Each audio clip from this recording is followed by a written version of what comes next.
Diamonds are a girl's best friend, but at what cost? What if girls could be a diamond's best friend? Today I'll be telling you about the thesis project I've been working on, where I've created a theoretical framework to uncover consumer purchasing habits of luxury products, specifically in the lab-grown diamond sector. Hi, my name is Dana, and I'm going to tell you a little bit about myself and what made me pick this specific project.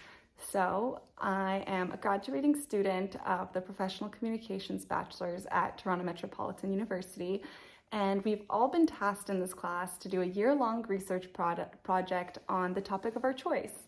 And in the first few days of classes, beside me was sitting Vedanti, who mentioned her family worked in diamonds, and specifically that her uncle was the CEO of Smiling Rocks, a lab-grown diamond company. This really struck a chord in me because I've constantly found myself thinking about how unethical at times the luxury market can be. And outside of the full-time classes, I've also been working as a marketing consultant for a few different companies, and I've really been trying to focus on how to make the brand more luxurious and reach the customers, which brought me to the conclusion of how do I uncover what drives purchases in a luxury market, and specifically in this new emerging market of lab-grown diamonds. So let me get into a little bit of the details of my project. In order to understand the luxury business in general and what drives consumer purchases, I did a lot of scholarly research into different luxury markets and found some common themes that drive purchasing. So I kind of created my own theoretical framework that uncovered the purchasing theories of consumers. And what I found is that people are looking for price. They're also looking at the branding of the product, as well as the ethical and sustainability factor that's been a huge trend in the market.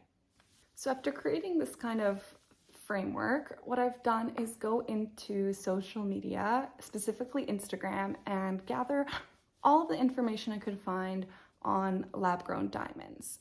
And what I did was I sort of coded it, and I looked specifically for when companies were promoting their products using their branding and their brand imaging, and how often things like environmental or ethical factors came up in their captions and their hashtags and the content and how they were selling the products or whoever was talking about the product.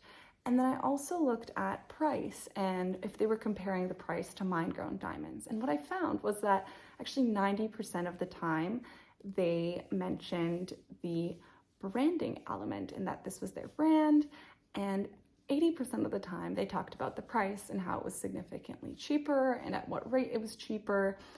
And 33.3% of the time I found that they were discussing the ethical, environmental, or social impact that lab-grown diamonds have. So all in all, my original theory of what drives luxury purchase did apply to the lab-grown diamond market, and I did see these trends. So that was the conclusion that I found in my assignment. I hope you learned a little bit more about what drives consumer purchasing in the luxury market, how that does apply to the lab-grown diamond industry, a little bit about who I am, why I did this project, and if you have any questions, feel free to reach out to me, and I love to talk luxury. Thanks for watching.